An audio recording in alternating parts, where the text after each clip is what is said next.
Aonde está o erro? Pega um pouquinho para falar, para não virar monólogo, meu tio. Quando se fala do sagrado feminino, é um aspecto interessante a se ressaltar que o homem nunca entendeu a mulher. E o homem, qualquer homem, como o gênero humano, nós temos medo daquilo que não. Então a mulher, como geradora de vida, o homem primitivo era um fenômeno. Como explicar aquilo? Não é à toa que as primeiras manifestações, deuses e deusas, surgem ligadas à fertilidade, à gestação e à agricultura. Os gregos, por exemplo, vão ter a figura de Gaia, Mãe Terra, como uma deusa primordial. A Terra como um organismo vivo. Porque nós somos os vermezinhos. A similaridade de Iliogueire. Os que andamos ali por cima. Nós chamamos Iliogueire, Iliofocori e Onilê. E Irumolhaie. É interessante que os índios aqui nas Américas vão ter manifestações espirituais similares. Sessuí, se não me engano, que pertence aos Chavantes, me parece, é uma manifestação desse tipo. É uma deusa ligada à terra, ligada à fertilidade. Vamos ter Estar, na Mesopotâmia, ligada ao amor, tanto o amor que combina para gerar vida, e ao mesmo tempo é ligada à guerra, que era uma outra coisa que o homem aprendeu a fazer desde muito cedo e a fazer. O tempo vai evoluir e vamos ter a figura de Lilith na história, na pré-história do judaísmo. Primeiro Deus cria Adão, cria para ele uma companheira chamada Lilith. A primeira feminista da história. Lilith era muito questionadora. Lilith queria saber de tudo. E aquilo foi perturbando a mente de Adão. Ele começou a reclamar com Deus. Puxa, me deste uma companheira que me perturba o tempo todo. Meu tio tem uma peculiaridade. Você quer me fazer um monte de perguntas que eu não sei responder. Lilith queria montar por cima. Isso. Pois é. Bom, aí detalhes. Ainda tinha esse processo. E aí Deus, peraí, Adão, calma. Manda Lilith embora. Paraíso. E cria a figura da Eva, da costela, submissa, que não pergunta, que está ali junto com Adão sempre em segundo plano e tal. E aí vai ser gerada essa imagem secundarizada da mulher. E Eva foi a primeira Branca de Neve, deu logo uma maçã envenenada pro cabra. Putz, junto com a cobra. Junto com a cobra. Neve ou a bruxa? Junto com a cobra. As duas. Vamos ter, na Idade Média, talvez que eu considero talvez um dos piores períodos da história da humanidade, mas o que eram as fogueiras, né? Se não o que foi a Santa Inquisição, se não a disputa pela medicina. As mulheres que eram chamadas de bruxas eram as mulheres que manipulavam as folhas, as ervas, eram as cuidadoras, as enfermeiras, as parteiras, eram as rezadeiras, ou seja, tudo que a gente herdou ao longo do tempo na nossa cultura brasileira, na nossa cultura latina, isso foi objeto de disputa na Europa entre a cúria, os curas, padres, mulheres.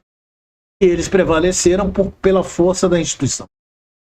Botava as mulheres para pegar fogo, matava as mulheres ao fogueiro, e aí prevaleceram sobre elas. Ao longo do tempo vamos ter histórias desse tipo, mas quando a história humana evolui e a gente vai percebendo, vai ganhando consciência e vai percebendo a importância da mulher que ela foi ganhando ao longo dos séculos, ao longo dos últimos séculos principalmente, a importância social, a importância política, a mulher que sai de dentro de casa, vai para o mercado de trabalho, a indústria que cresce pela força feminina em tempos de guerra, em tempo da Primeira Guerra Mundial, em tempo da Segunda Guerra, a mulher como força econômica, como hoje força política, força de comunicação, força judiciária, no mundo inteiro. Então a gente chega ao século XXI, uma outra visão, um outro patamar. Caberá gerações futuras mudar muito dessas estruturas dentro dos cenários religiosos. E eu acho que aí está o grande desafio para religiões como as nossas, as religiões de matrizes africanas. Porque é interessante, Gundadil, quando você fala do fenômeno que ocorreu em Cuba. Os homens foram lá e tiraram o poder das mulheres. Tomaram a força, à base de golpes e muitas traições.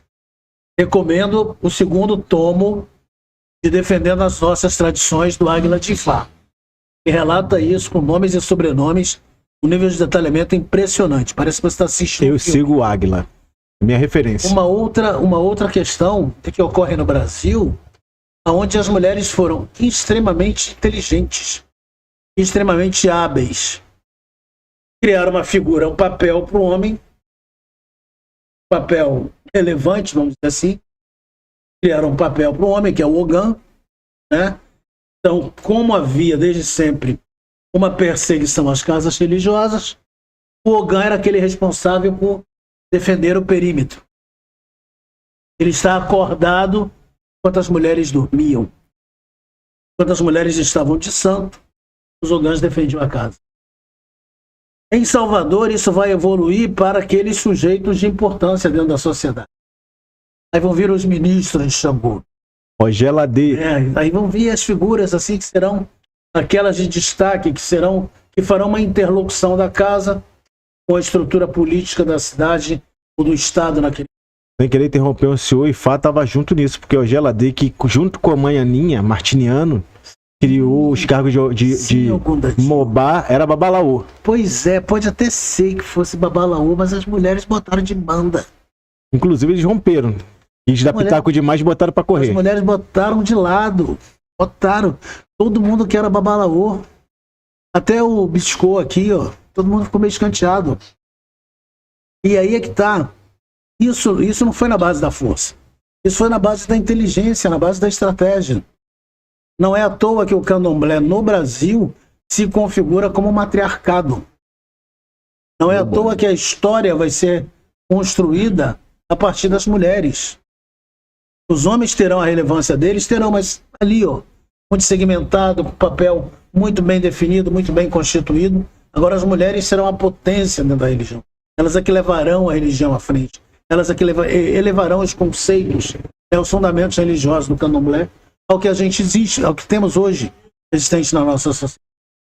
Eu acho que o fundamental é exatamente entender isso, entender essa evolução que vem ocorrendo ao longo dos tempos, e a gente, como sacerdotes, como estudiosos, como pessoas que pensam, estarmos abertos a essas novas mudanças e estarmos construindo isso junto com as mulheres.